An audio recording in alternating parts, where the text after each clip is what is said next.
Live? Brilliant. Well, good afternoon, everyone. Welcome to another FBS Chat.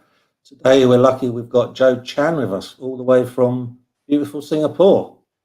Hello. Hi. Hi, Joe. Thank you for joining us today. It's quite a special day for you. I know you've written for other publications and other chapters in books, but you've now finally written your own book. Yep, finally. Youth Lenses, viewing young people from a different perspective. And the launch, I know, is it the 6th of September? Yes, 6th of September on a Sunday. Sunday, okay, so we can go through that. But tell us a bit about the book and how it came about, and why we need to use it. Actually, about the book, is because of my experience in working with young people for this while. So I'm actually a youth worker, and I work in the community with young people coming from different spectrum, in terms of risks, in terms of their needs. So really, I've been also dealing a lot with parents and families as well, and volunteers too. So in the course of my work over all these years, I realized that a lot of young people, they actually can be helped and can be given that just the extra additional boost if only the ones who are interacting with them are able to interact with them in a different manner. And oftentimes when we talk to parents, we find that many of them sometimes feel helpless, they feel disempowered. So in all this experience, I realized that actually we don't really need to always turn to professionals, especially for those who are really interacting with the youth every other day. All we need to do is really just help them and give them a tool with a simple understanding of how to go about interacting with young people differently, asking different sets of questions, adopting a different mindset. So some of these are really, really simple. And I also totally love it that solution focus actually gives me, and not just me, but actually a lot of practitioners, this avenue to do so, putting into the hands of, I can say, lay people who are not trained, basically, yeah, who can be empowered to talk to young people, interact with them in a different manner, and therefore see a different outcome. So it's basically a simple tool, but yet powerful, that anybody can actually take it, use it, and just try it. Yeah. Yeah, so so it's not. I wouldn't necessarily have to be a solution focused practitioner to get some useful Yeah. information. Yes. Correct. So That's right. in terms of how the book's laid out, so what as explains how to open up useful communication with young people. Yep. First, of course, there are also some areas that we look at, like tackling some of these assumptions and some of these ideas that we already have and adopt. And it could be passed down, it could be adopted from the people around us who has taught us a little bit about how interacting with youth are like. So there will be some useful ideas and ways that we can actually look at our interaction with young people differently. Mm. Yeah. So the type of young people that you see, they will have all different perceived problems or issues. Sorry, can you repeat again? With the young people that you generally work with, Yeah. they come with all different types of problems and issues. Yeah. So some of them come from disadvantaged backgrounds. So the families are facing a little bit more challenges financially, economically. Even some of them could have issues themselves, the parents. Mm. And some of the young people could be from certain struggles that they have in terms of their mental health. And then some young people are because of past mistakes. They got onto the wrong path, got off wrong, did something wrong, and they are now paying back in that sense. So, but they are really still given a chance to change and to be rehabilitated. So these are the ones that we also work with as well. So in your interactions with young people, and obviously looking through the book, we'll understand how you work. How do the young people generally take to the way that you work with them? Oh, okay. I would say generally young people they do like this approach when we come to them not from a problem solving approach. That means we come to them not trying to understand first their problems and where they come from and what got them there, because a lot of the experience that they have with the help seeking experience is often assessing, trying to understand the root causes, trying to pinpoint, areas that they can be behaviorally, change and modify. And yeah, so it's often quite a lot of that. And by the time they to a certain stage, that especially those who are in the system, by a certain stage and time, they would totally just become they will just flow along, and they will totally switch off to whatever help that you're actually trying to do and to give. So the moment you actually create a shift in your approach and your questioning and the way you view them, that in itself is already a start of a different dynamics with them. And it must be a relief for the young people not to have to tell you their story again, because you may be the third, fourth, fifth, Yeah, sixth person that have yeah, to have yeah. that conversation with. Yeah. And I mean, we might find it really interesting that sometimes we condition our clients to behave the way they are today. Yeah. Mm. So the system of care through which they go through has somehow produced clients that we see today, which is actually not supposed to be, but somehow it's just how the whole entire system works and reinforces itself. Um, do you go out into the community? The young people find you. How do they get in touch? Okay. I'm not so sure if you're familiar with Singapore. So, in our Singapore environment where we stay, so we actually is a very small country, as you know. So we live very close, very densely together. So in what we call the public housing estates. So a lot of our community, in the families, they actually live very closely to each other, and our youth center is actually located at the void deck of these public estates.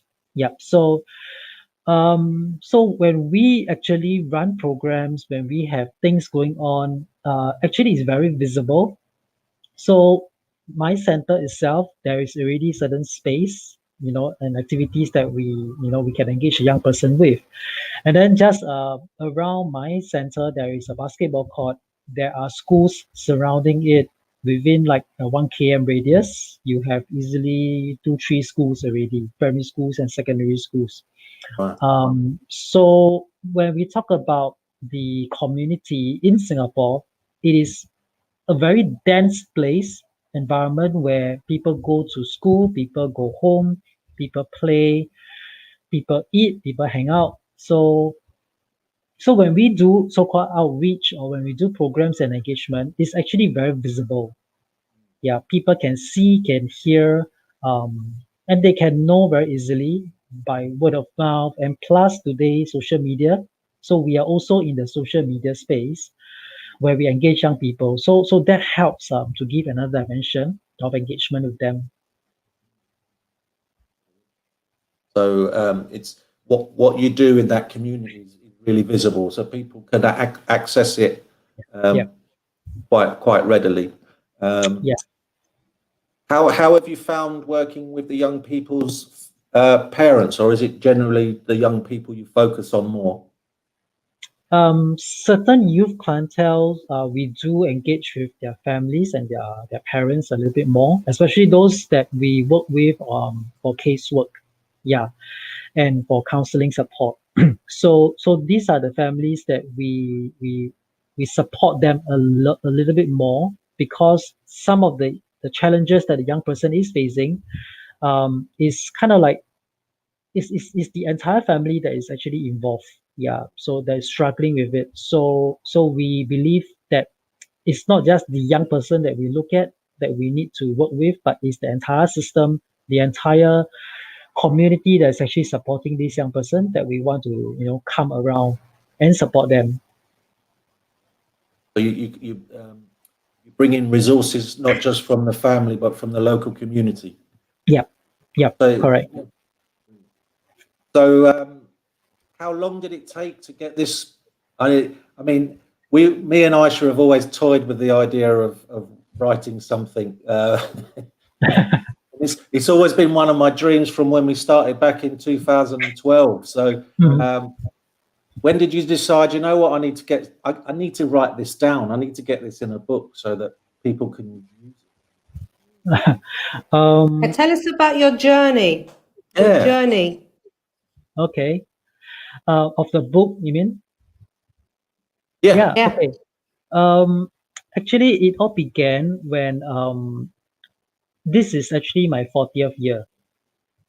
So this month, end of this month, I'm turning 40. So when I was thinking about this year, at the end of last year, I was just thinking about New Year resolutions. I'm thinking about goals and plans for 2020, and then I'm just also looking at, okay, I'm turning 40 this year. Um, I I do have certain things that I want to achieve, and there are certain things that I have achieved as well. So I'm just wondering, at this milestone, what is it that I could, I guess, intentionally do something about? Yeah, and what is it that probably I want to do and give it a shot that I've not done yet? So in my last, I would say 3 years or so, I have actually written chapters, contributed chapters to other solution focused books, which I totally enjoyed. You know, with the other writers, learning from them, and yeah, seeing the great contributions. So I thought to myself that, okay, maybe this time round, maybe let me give it a shot myself. Yeah, do one myself. So yeah, so kind of like I decided that, okay, maybe a book is also a good way to put down my ideas, and I mean, raw as it may be, but I mean, so be it. It's my ideas at this point of time. Yeah, it will probably just get better, and I'll just learn and improve along the way. So this was what kind of like sparked off this whole project. And I started working on this since the start of this year. Yeah. So in the book, you will see a lot of pictures, graphics. These are all pictures, videos as well. They are taken actually throughout the year at Oh, different wow. parts of Singapore. Yeah. So it's recorded. It's taken live. It's real photos taken. It's not taken off from somewhere. Mhm. Yeah. Yeah. So it's the whole journey of putting this together. So, What do you hope? So if sorry, Joe. So if no, go someone on. reads your book, what are your best hopes for that person reading the book? What do you want them to learn? Okay, whether this person is a trained professional or this person is not trained and probably can be just a parent, struggling with a teenager, with a young person at home, or or it can be just a volunteer, right? Really just thinking about stepping into this space to contribute to the next generation. I hope that this book will be able to bring to life certain ideas, okay, certain thinking and thoughts that you can do it. Yeah, you can do it. That it's as simple as just asking the different question, okay, looking at the problems and the solutions differently. So as simple as that, and giving yourself that time and that space to just take a pause and not enter into another tunnel vision of trying to dig into the root causes, trying to understand what is it that's not working with my young person here. So I hope that this book will kind of like give you a break from the traditional, conventional way of approaching young person, because they have been typically been stereotyped and being given the label that they are resistant, they are non-cooperative, they are emotional, they are hard to understand. Yeah, this typical stereotypes. This is what I would like to challenge. Yeah. With your launch, can you tell us a little bit about the launch on the 6th of September? So once we log on, what can we expect to see? Oh, I'll be inviting different ambassadors from the different countries. So just like you guys, you are from UK. So I've actually over this period of time, I've actually reached out to different ones from different parts of the world to help spread the word, yeah, to their communities and their networks. So I hope to on the 6th of September itself to just bring together a little small community from across the world to just come together to understand, a little bit more about the book. Okay, I will share a little bit more about the journey. It's just going to be an hour, so I understand. It's on Zoom, it's online, so everybody, have busy schedules, and it's a Sunday anyways. I don't want to take up too much of everybody's time. So I'll just share a little bit about the journey. I will share some highlights of the book, okay, in terms of the key ideas, and probably I will elaborate a little bit more. And I also want to acknowledge the different ones who have been putting this book together. Yeah, so it's been an interesting journey to actually, we went out for photo shoots, we went out for video shoots, and yeah, just sharing the ideas of how this book came about. So, and I also hope that by sharing, it can really help and spark ideas in the solution focused practitioners community around how can we bring our ideas creatively to the world out there, that we don't have to, I mean, writing books is one thing, yeah, but whether the end users are able to digest, and even people who are not trained. I mean, our whole aim and hopes is that people who are not trained take some of these ideas and use it, adopt and apply. Yeah. So I hope that through this launch we can actually spark out some ideas and co-create together maybe our next project. Yeah, that'd be great. Can't Hold you wait. to that. Yeah. And this book will be available online and in hard copy. Yes, I will be printing limited edition for this time round, because of this launch. So the hard copy, which will be going to be shipped worldwide, wherever you are. So yep. So, but of course, it will take some time to reach you, and it will be also available in the e-copy. So that will be downloadable on the day of the launch, which we will be sharing on the day itself on different platforms. Okay. So say not I wouldn't miss it, obviously, because I need to be there. Joe needs to be there for the launch. But which is the same day that we have go-karting, Joe. Oh, cool. I'm going to beat you at go-karting, and then we're going to go to the launch. So if we're not talking to each other, it's because I've beaten him. Okay. That's not going to happen. Upset. Yeah. No, we'll tell you the result of who won, because that's more important, obviously, than the book. So say one of my colleagues or one of my parents that I work with wants to download the book. Where would they be able to download it from? Okay, so there is two ways. One is if you get yourself a ticket to the launch itself. So meaning to say you attend the launch. So therefore at the launch, we'll be sharing with you how you can actually download the book. Okay. Or if you have actually ordered the hard copy, the book will be shipped to you, but it will take some time. Second way is you can't be at the launch because of other commitments on that day, but it's totally fine. You can still place your order, and on that day we will follow up. I mean, after the launch, we'll follow up with instructions on how you can actually download the book.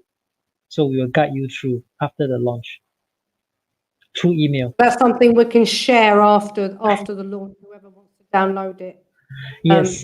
Yes, yes. Yeah, because after the launch, the books will basically be available on a few of the major ebook stores. Mm. Yep. Very exciting. Yeah. Oh. Yeah, thank you.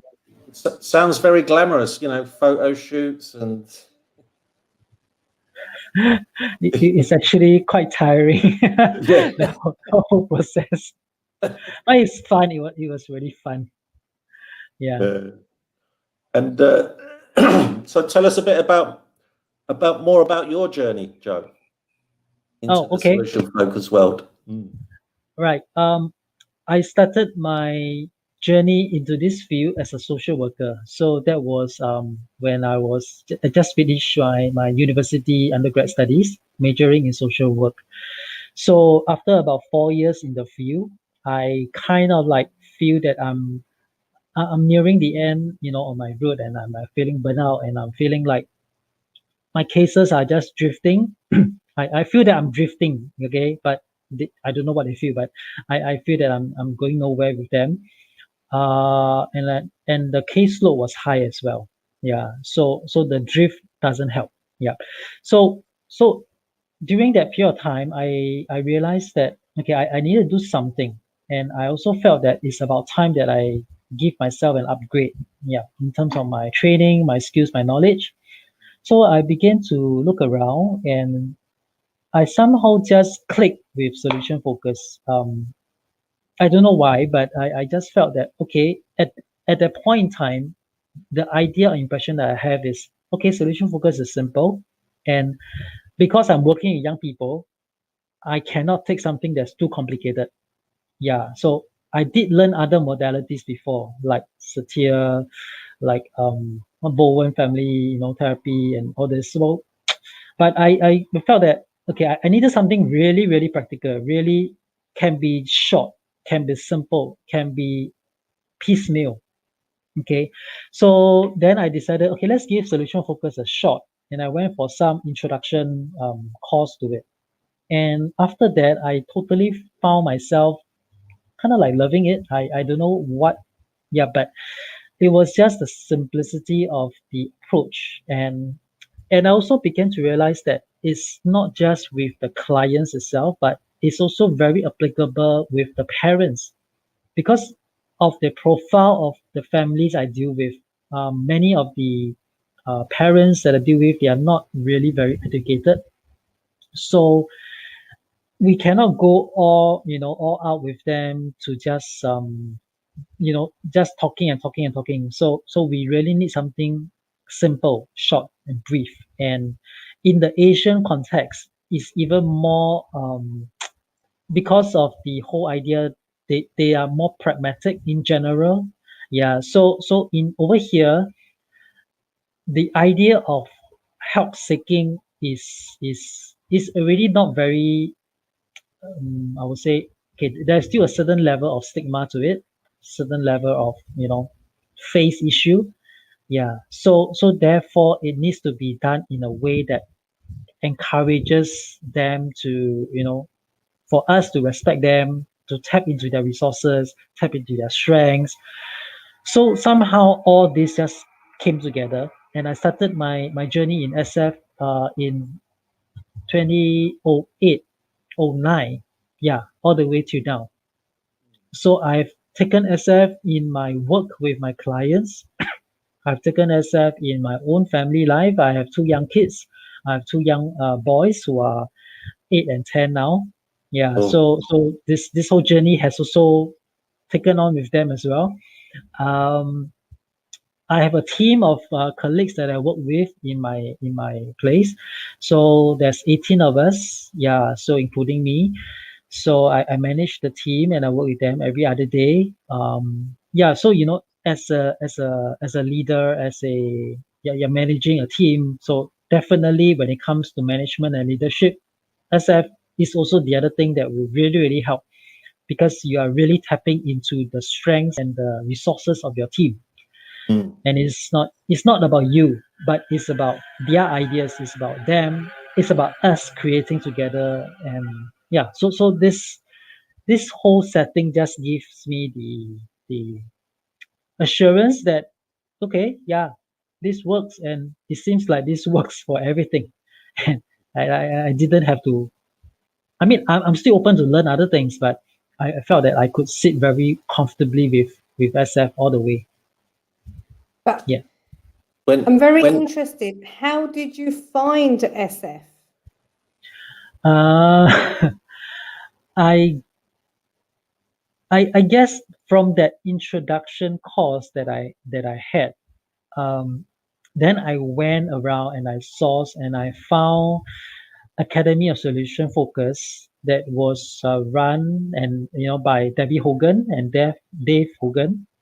So they were one of the few SF pioneers here in Singapore. So when I started going for the introduction courses and then level 1, level 2, level 3, and so on, um, I started learning the frameworks. I started learning the theories. But as I continue on the journey, I realized it's not just about the learning, but it's about the integration.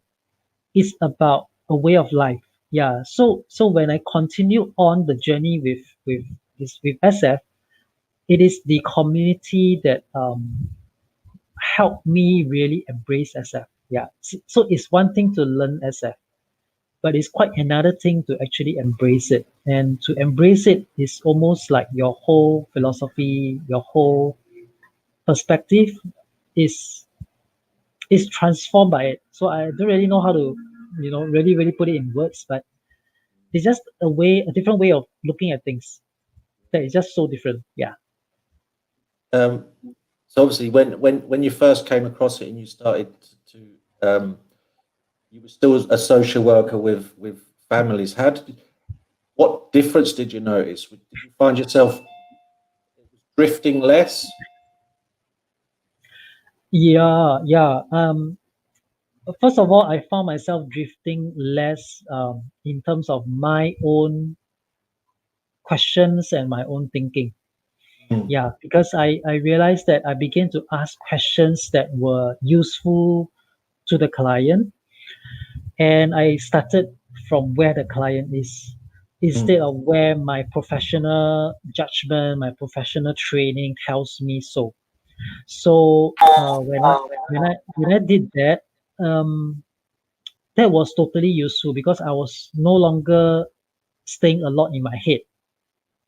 So in the social work training that I had originally, I was taught to do a lot of assessment. I was taught to, to put on a lens that will assess risk and assess needs.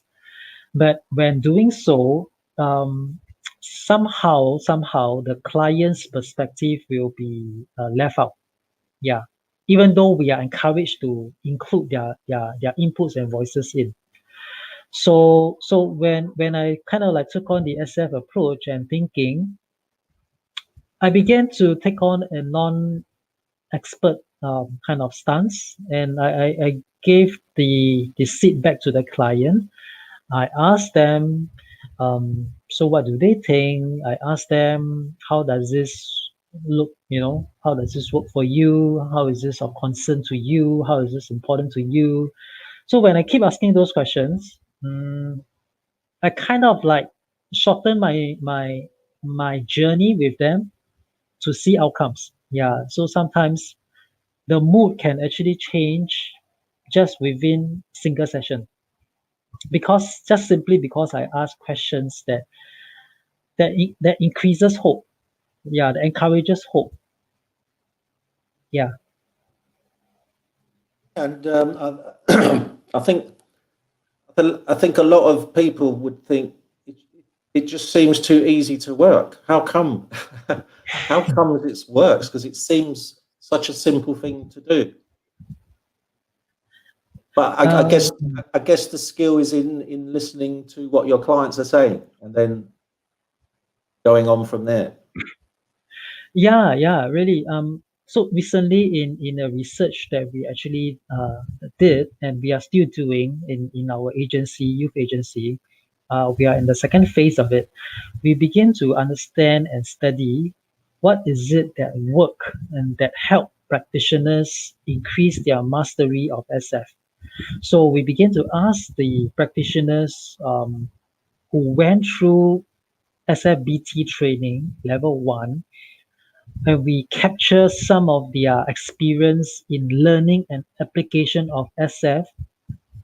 And there are various groups of them. Some are total newbies. They are totally new to it. Some has been trained before, and this is like a refresher for them. So when we begin to kind of like understand and ask them from their point of view as practitioners, what was it that was useful and helpful? And we found out that one of the themes that came up is that to really be good at it is really about mastery. Okay. And when we talk about mastery, it's not how much we know, but it's about the ability to identify cues in the session, in the moment with the clients. So when you are able to identify cues and know at which point to ask the right question, adopt the right technique to use, actually that gives a biggest kind of like outcome, yeah, compared to just following a script. So I mean, as we all know, right, it's never following a script, but it's really about timing and then knowing when to ask the right question. So that kind of mastery is really what makes I would say a good practitioner. Yeah. So when will that research be over? Because it sounds really interesting. I think that would be really useful to look at. Yeah, so right now we are in the phase 2 of research. So we are actually now at this stage, we are looking at gathering data and understanding the impact of the practitioners' application of SF from the service user's point of view. So we did phase 1. So we tried to understand how the practitioners see their learning journey and the application and adopting the SF approach. So now we are actually turning our lens to look at how the service users, from their point of view, to find out what was useful when the practitioners interacted with them, helped them through the programs and through the services. And then we're going to find connections and links between the service user's point of view and the practitioner's point of view, because we all know that it's not about whether the practitioners we think that is helpful. It's always from the service user's point of view to tell us actually what was helpful, and then we want to see what are the correlations, and then we want to begin to build and reinforce and strengthen this environment, because we want to see at an agency context when we implement solution focus as an agency, as a team, as an organization, what are some of these factors that's in place?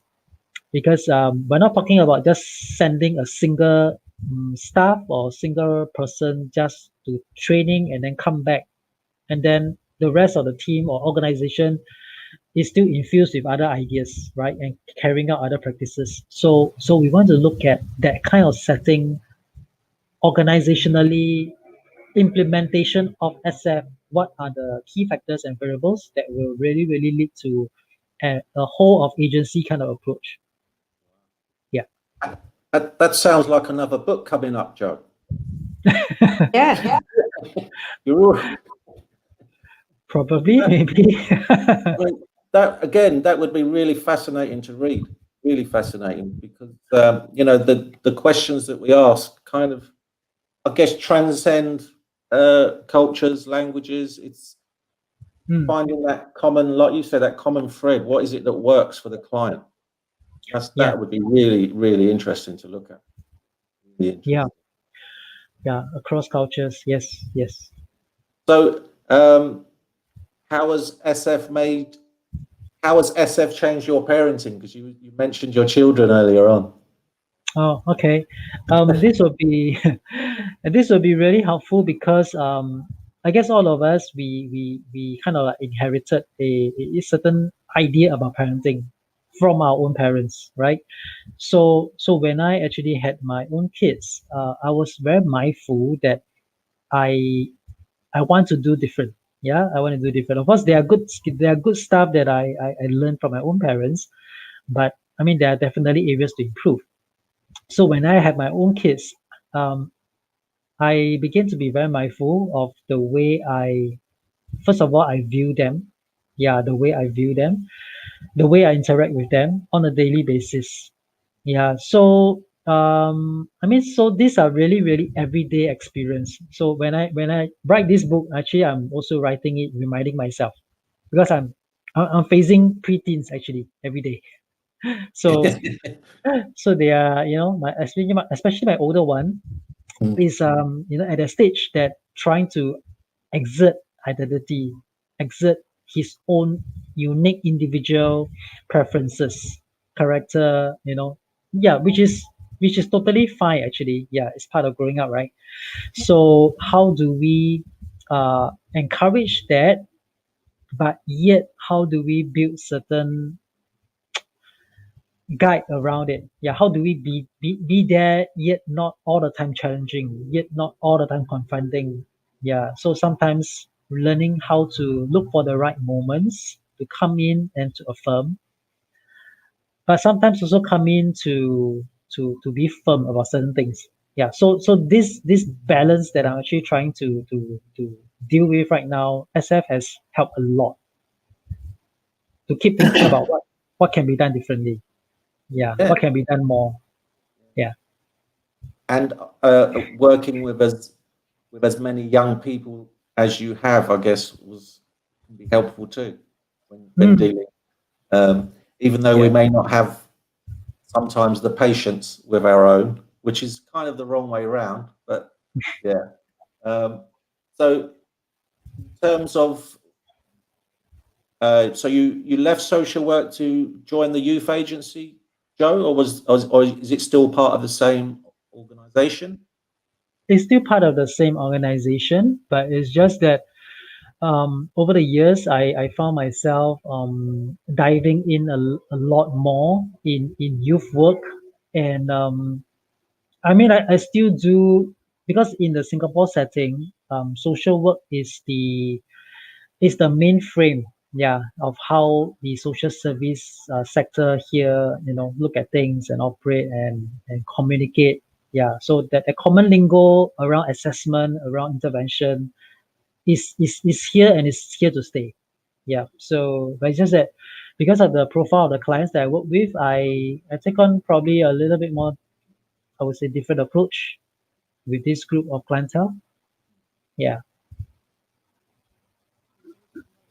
So what's next for you? So you did your goal for the book. What's Bucket list. You're going for yeah, the yeah. bucket list. Where do you see it going next, Joe? I don't know if do you do training? Do you train your own staff now or?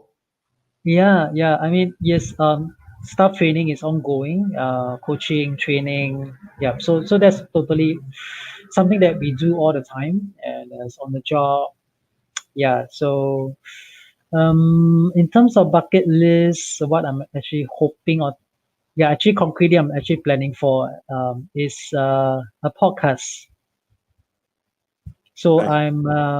yeah, actually I'm thinking of planning of a podcast, one that will be with young people.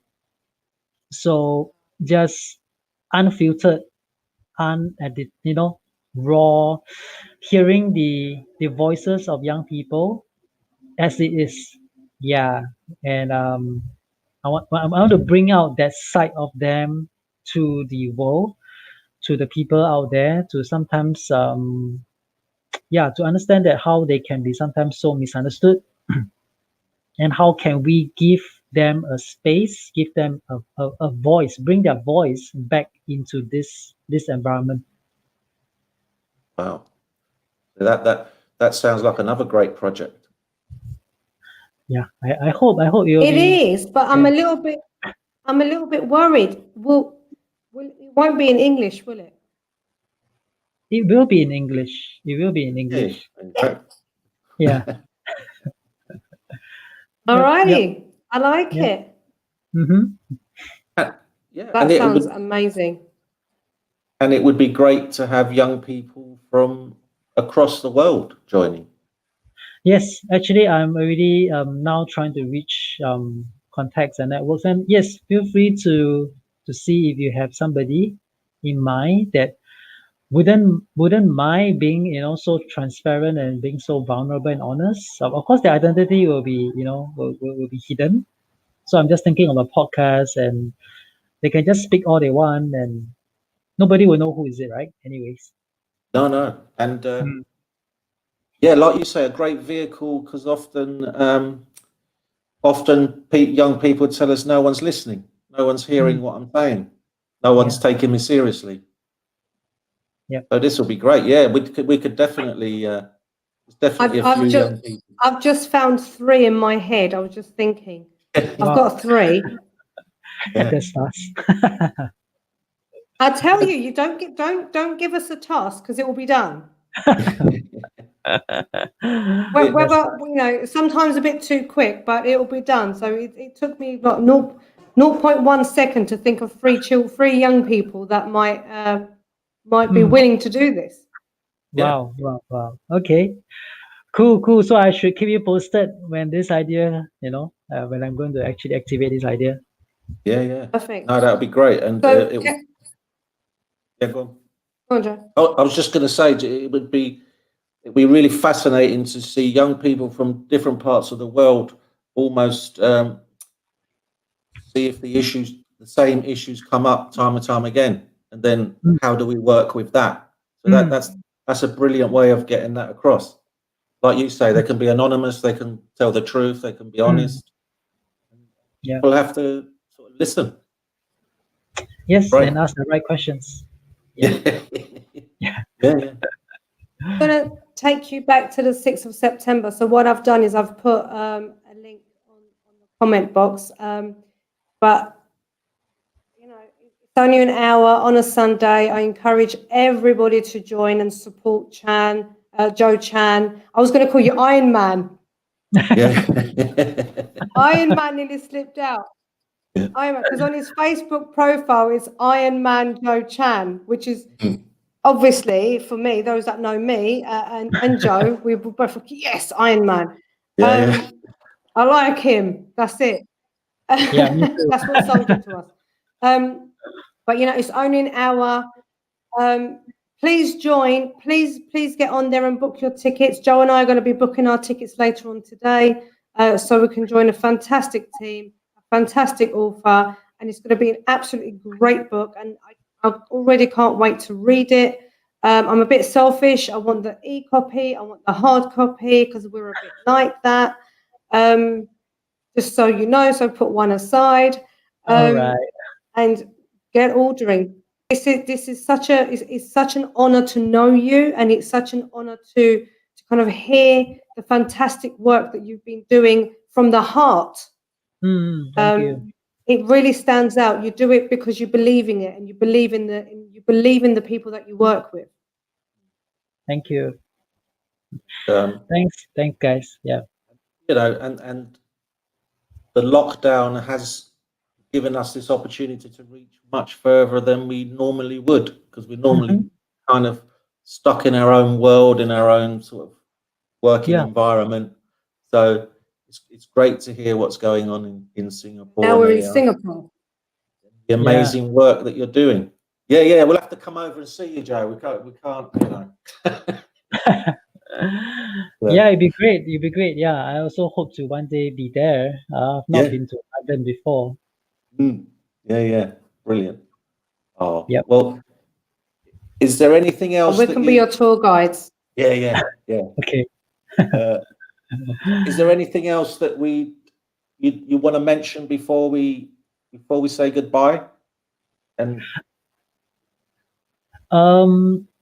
Yeah, I mean, for those of you who, I mean, have not know about what I do, so you can search out for me on social media. So you can look for me on Facebook. You can just search for Joe Chan, or on Instagram, you can search for Coach Joe Chan. Yeah. So I share quite a little bit more about the ideas that I have around youth work and my experience with young people. So yep, so we can connect over there, and yep, keep in touch. well, thank you so much. It's Gonna been say, really. Joe, we can't hear. Oh, sorry. It's been really, really interesting. Can't wait for the next book. Can't wait for that research and the podcast. It all sounds really exciting. Thank you for sharing that with us. Thank Happy you. birthday in advance, and well done Oh, for making it before your birthday. thank you. Thank you so much. It's brilliant.